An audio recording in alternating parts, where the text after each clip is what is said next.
Hello, and welcome back to another live podcast. Because you guys know that I do live into the Facebook group, and then you also are hearing this on the podcast. So, welcome back. Um, I wanted to share this with you because God just has really been dealing with me in regards to this trauma. If you follow me on social media, you'll see that I've been posting how God has really been speaking to me in regards to the conference as we are approaching December 2nd. If you haven't gotten your tickets, please, I highly suggest you to go ahead and get your tickets. You can go to reclaimingyourlifellc.com/events to get your tickets, or you can check us out on Eventbrite. Just type in Get Out of Jail Sis Women's Conference. You should see it pop up and you can get your tickets there as well. But God has really been dealing with me with the word trauma. He has really been dealing with me the pains that's associated with trauma that we may face because of the things that we endured. And he has really been showing me different people in the Bible who experience trauma. And in this series, you're going to hear me giving some background, some, I guess, teaching, if you want to call it, in regards to the people who went through trauma. Although the word trauma is not in the Bible, but there's words that's associated with trauma, such as pain, suffering, grief. Those type of words are associated with trauma that people have endured. So we are going to be talking about several people in the Bible who experienced trauma. And today I wanted to touch on the first person that God had put in my spirit is Job. And we all know the story of Job, right? We know, and if you don't know, I'm going to give a high level and touch um the areas that God has given me to highlight and to bring to your attention in regards to Job. Because Job, he was the wealthiest man in his area in his time. He was the richest man, right? He had a lot of cows, kettles, and farm animals and things of that nature, right? So he had wealth, he had his family. Right. So he had seven sons, three daughters. Right. So we know that he experienced and went through a lot of things in this time. But then we also know that God turned it around for his good and he gave him double and gave him back the seven sons and the three daughters, right? So we know that. So, I just did a high level, but I wanted to touch on the areas that God has showed me and gave me revelation to his suffering, to his pain, right? And see, and the thing is that we have to realize that the trials and the tribulations and the things that we face, the hard times that we face in life, the hurt, the heartache that we go through, it's we know it's Satan, we know it's the enemy, but he can't do nothing that God does not allow him to, right?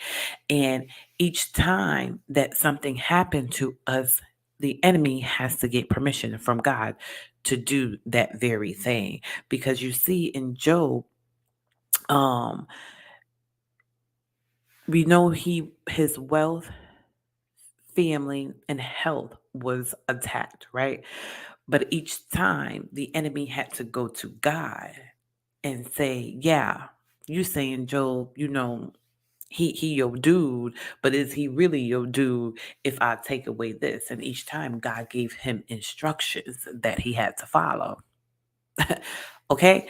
See, that part right there just speaks again to um some teachings that I have done in regards to manifesting God's way, where one of them we're talking about instructions and how we got to follow God's instructions.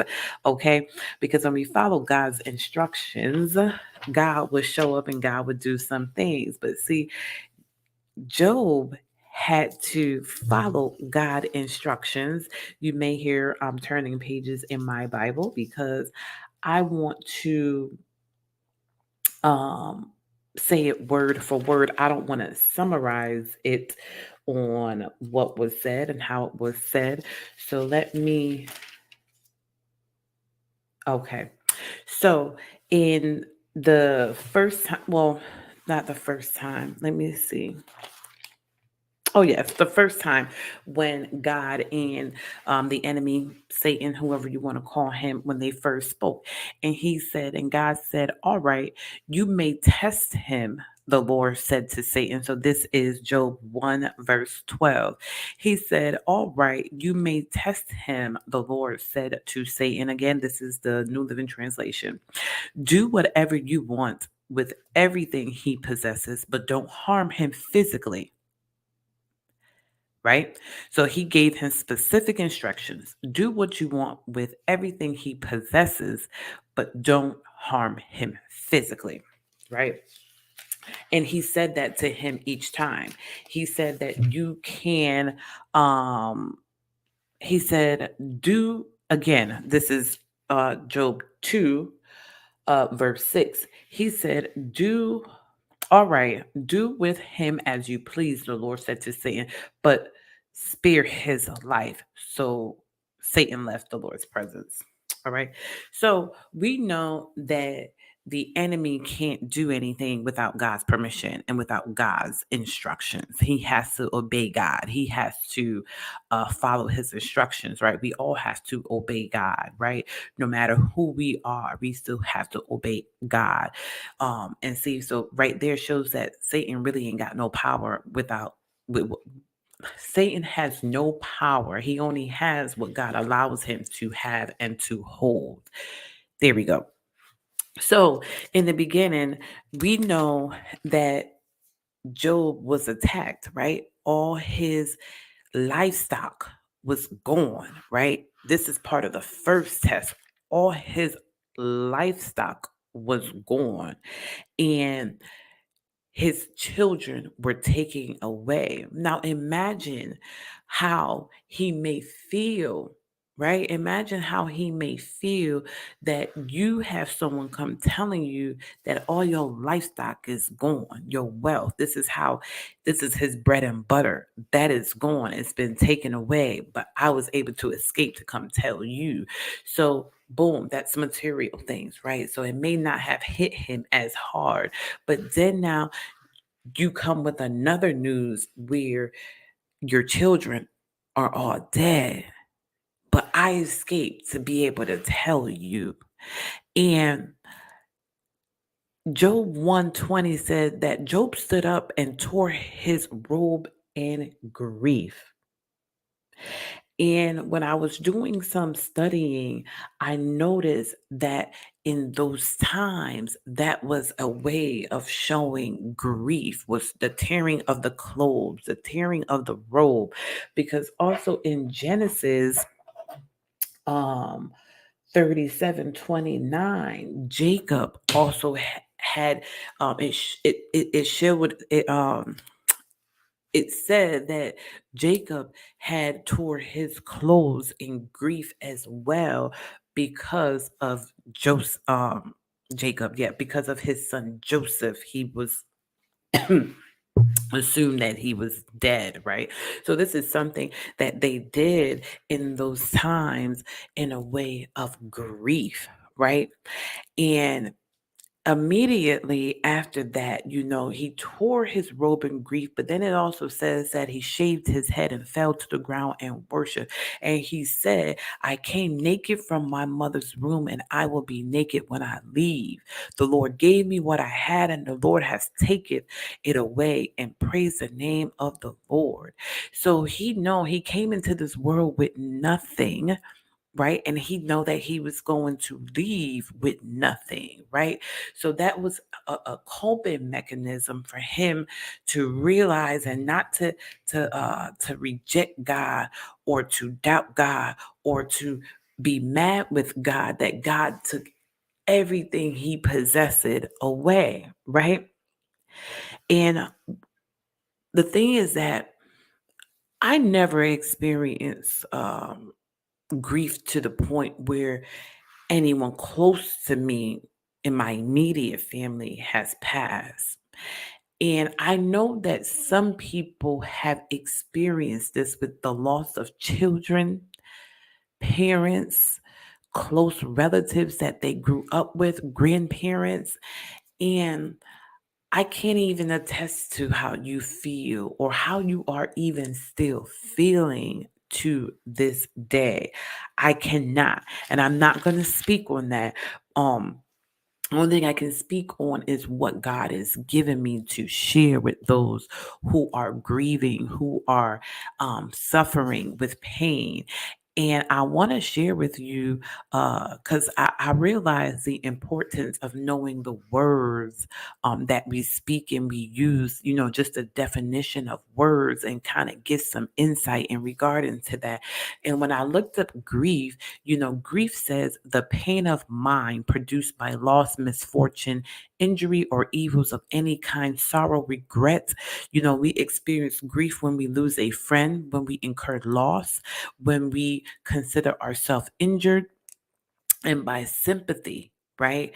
And I'm reading this from the King James version's dictionary.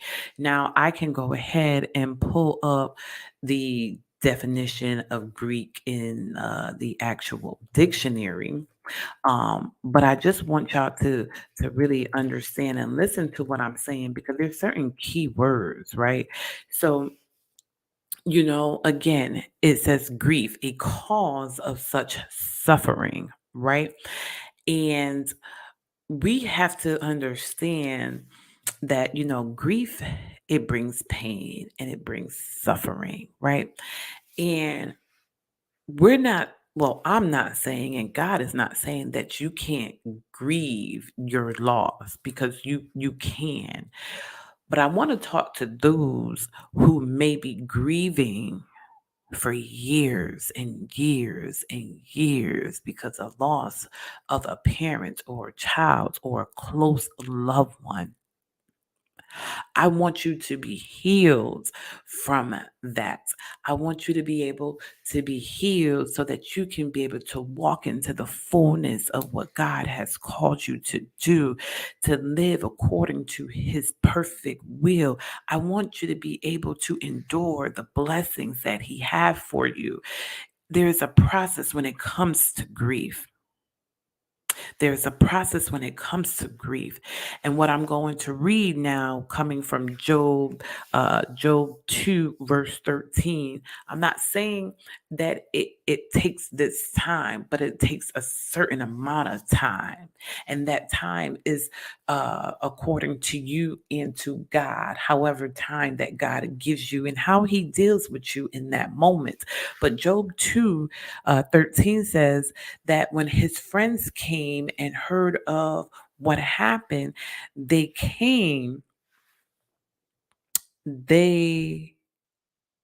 tore their robes as well, right? As again, that's something that they did for grief, right? And they put and threw dust into the air over their heads to show their grief, right?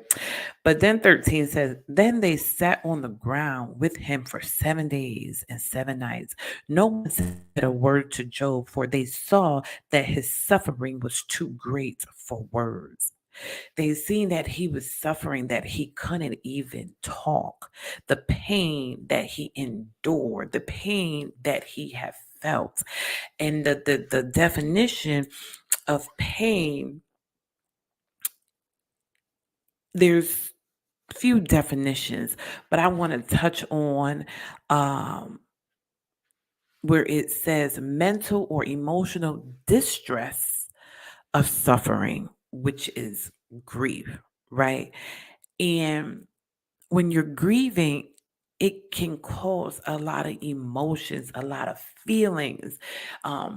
Because a lot of times, I would hear from just looking at social media and all of that, people who grieve, they would say they don't know why this happened. They don't know why God has taken their loved one, their family, and etc. Right?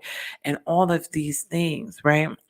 And that is okay, right? It is okay, because uh I believe Job, he was wondering why he was suffering. He didn't really question that, God took everything away, because as I said and as I read in the Bible, he understood, I came into this world with nothing, so I know I'm going to leave with nothing. So it ain't really nothing that God took these things away.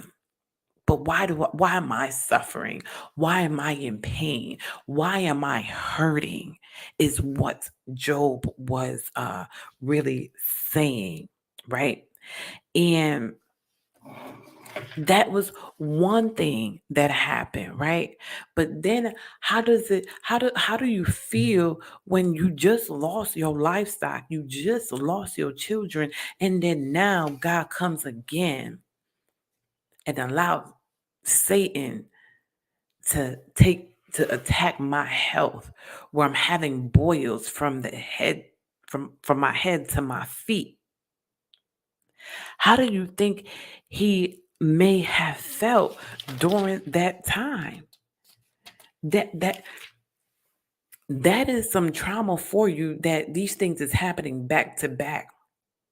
It's happening back to back. I can only imagine what he was thinking. And then you got a wife who doesn't really understand who God is and how he operate and why he do the things that he do. And she gonna say, you just need to curse God and die. Sorry.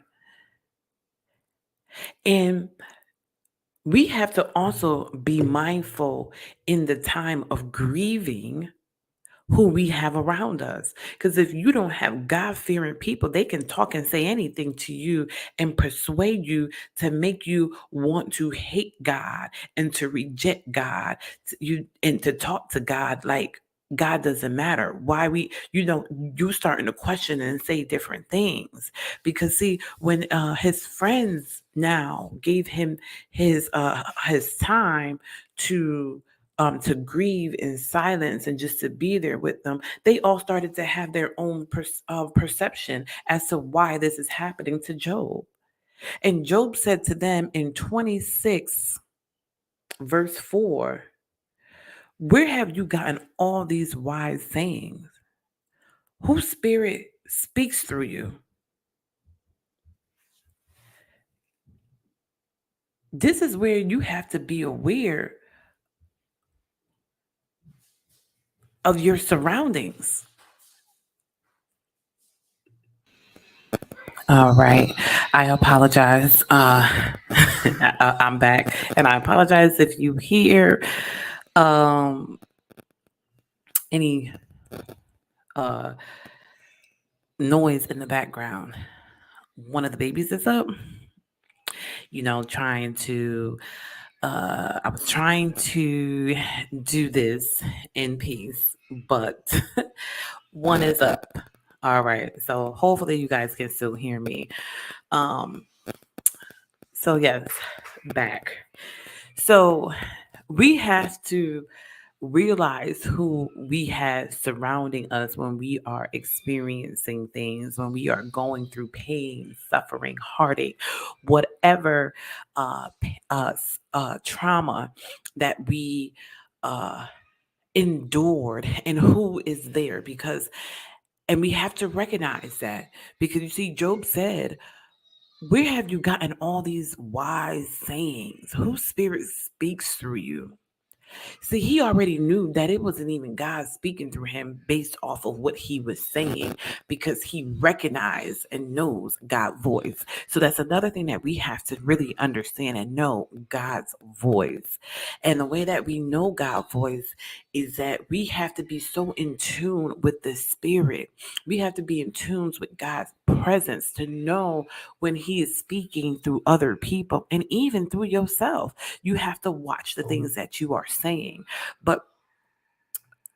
But in this moment, Job was going through so many things, and we can only imagine what he really was thinking, how he probably really was feeling, but still know that God is still going to work everything out, right? And we know the Bible says Romans 8:28 8:28 says everything works for the good for those who love God, right? So we know that the things that we may be facing, although when we are facing it and going through it, we may not understand why we going through it. We may not understand, why do I feel this pain? Why is this even happening to me, right? We can ask these questions. There's nothing wrong with asking these questions, right? Because sometimes you may be wondering, well, I'm a good person. I do this, I do that. I don't treat people bad. I don't talk to people wrong. I give out a helping hand when I have it. You may do all these things and have these good traits and qualities very much, but we still going to face some things and endure some pain, because it's just evident that we will, because of the world that we live in. We live in a world that is of evil. It is. And we're going to experience some things before we should even experience some things, meaning there's going to be some things that you may endure before you should even endure it. There's parents who are burying their children, whereas as a parent, you want your child to bury you. But in return, it is the other way around. And there's so much of that going on in the world, where these parents are really grieving, they're in pain, and they're wondering, how and why is my child gone before I am? And sometimes it's just in the world that we live in. And it's not that God has forgotten about you. It's not that God don't love you, because He does. He see what you're going through. He is there in the midst of the nights that you are crying. He is there when you got the phone call. He is there when you're at the gravesite and nobody knows. He is there. But we have to know how to ask God for His strength. The times when you are weak, we got to know when to ask God for His strength. Lean on His strength. Lean on to His own understanding and not your understanding. We know that God is going to turn things around. But the thing is, we get weary as to when, or we just sit in it for longer than what we should have sat in that thing for. People sit in grief for years and years and years and years and years, and it was not intended for you to sit in that grief for the years. Remember the good times of the ones that you lost. Sit and meditate on the good times and reminisce. That's what Job was doing as well. He was reminiscing on the good times that he had with his family, with his children around. He reminisced on the good times. These are things that you have to find to comfort you in those times of pain and suffering. The good times of the person that you lost. Hold on to the memories, the good memories. Celebrate their life. Speak highly of them. See the good in them. Let that comfort you as you continue to ask God to strengthen you, as you continue to ask God to heal you. These are the times that we have to really trust and have faith in God and not doubt Him because of what we see in the physical eye, what we see that's happening in the natural. Because see, with Job, and what he endured and what he faced and what he went through, God blessed him in the end. Do you trust God enough to know that He's going to bless you in the end? That it was already done? It was already done before Satan came and asked God for permission. It was already done before God gave the instructions. God already knew what He was going to do for Job in the end. He already knew what He was going to do. He already knew He was going to give him double in lifestyle. He already knew that He was going to bless him with 7 sons and 3 daughters, and to be able to live 4 generations to see his grandchildren and their children. 4 generations he was able to live. Sometimes we got to endure some pain and some heartache and some heartbreak in order to live the promises and the blessings that God has for us.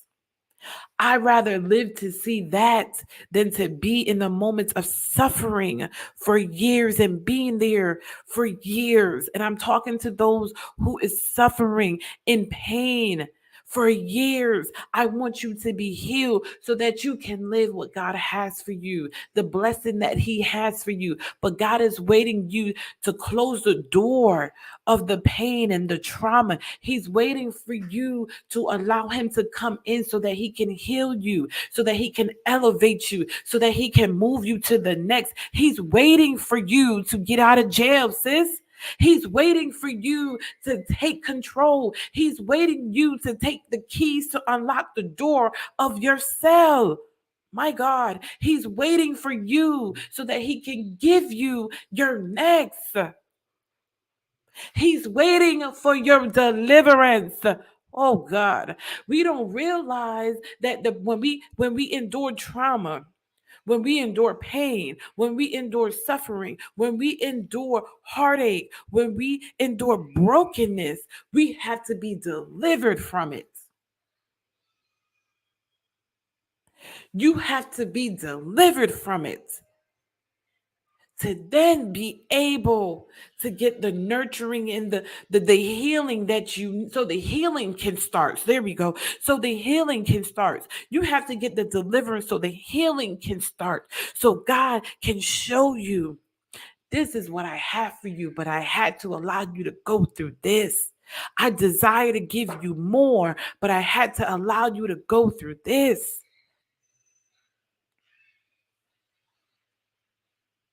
It ain't always easy. It ain't always nice. It ain't meant to be like that.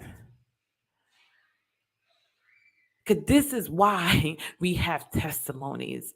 This is why God allow us to go through these things so that we can share that we're free, free from the pain, free from the trauma. See, the enemy wants to keep you down. He want to keep you bound. He wants you to doubt God. He don't want you free. He want to keep you captive. And when He can keep you captive, you would never know the fullness and the true God and what He has for you. You would never know the life that God has, the will of God. You would never be able to experience that because you allow the enemy to keep you captive, to keep you in chains, to keep you bound.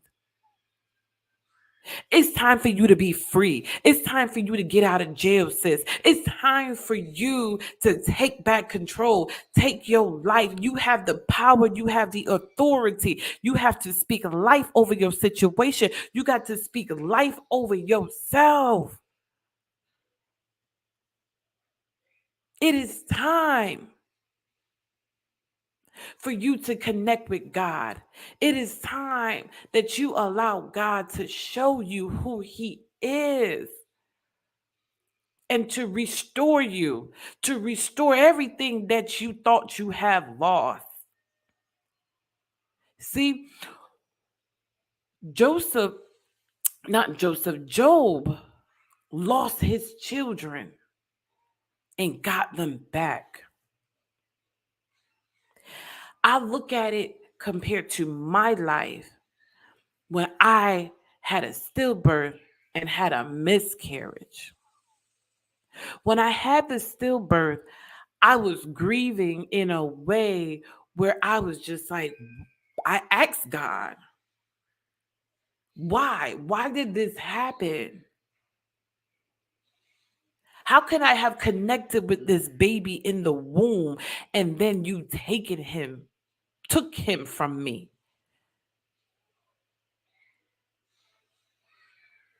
It was hard. It took months for me to be able to heal from that.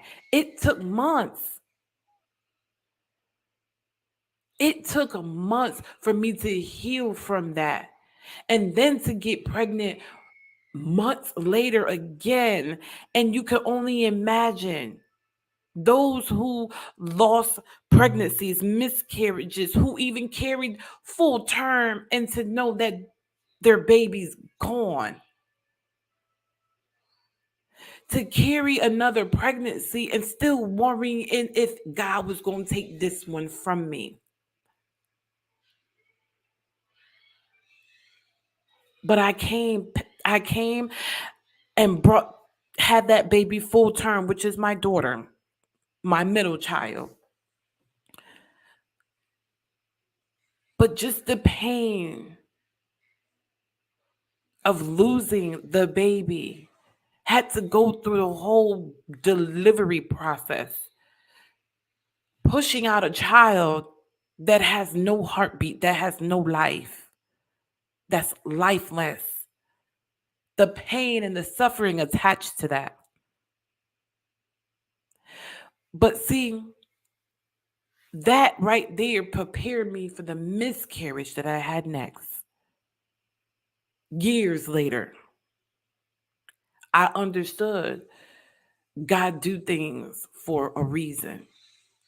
I understood that the miscarriage was necessary. I understood. I didn't question. I understood. And with that being said, my last pregnancy was with twins. He took two from me, but then gave me double back. Gave me back those two that he took. Same thing as Job. God has the power to take things away and have the power to give it back to you.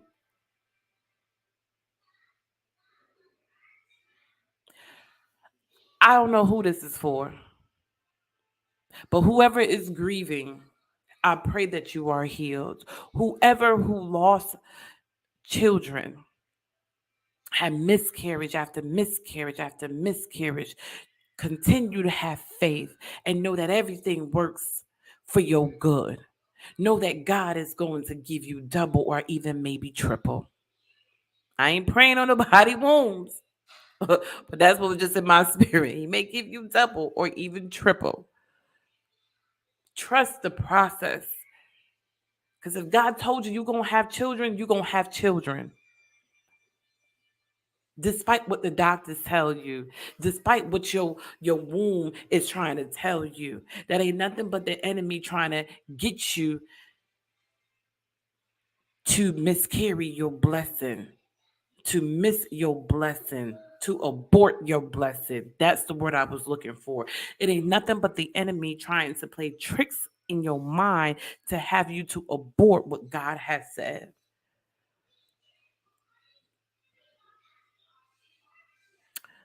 I just pray that you guys will be healed, that you allow God to heal you. You allow God to minister you through your pain, through your loss, through your grief. It is time that we get healed from it. It is time that we get delivered from it so that we can start the healing process, the healing journey, so that you can be able to experience what He has for you. Because the longer that you is dwelling in it, is the longer that the enemy got a hold of you.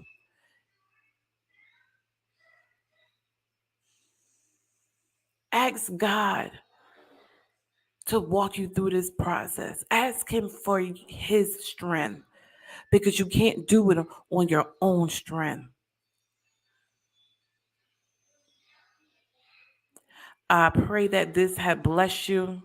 I pray that God will continue to speak to you, will continue to console you. I pray that you will even have the courage to ask Him to guide you, to lead you on this journey. I pray that you even have the courage to even repent to Him about the things that you have said, the things that you even have even thought about through this process. And I pray that He would do it tenfold for you. I pray that He would heal you exceedingly abundantly above what you can think or imagine of this healing process so that you can experience the goodness of God and what He has for you.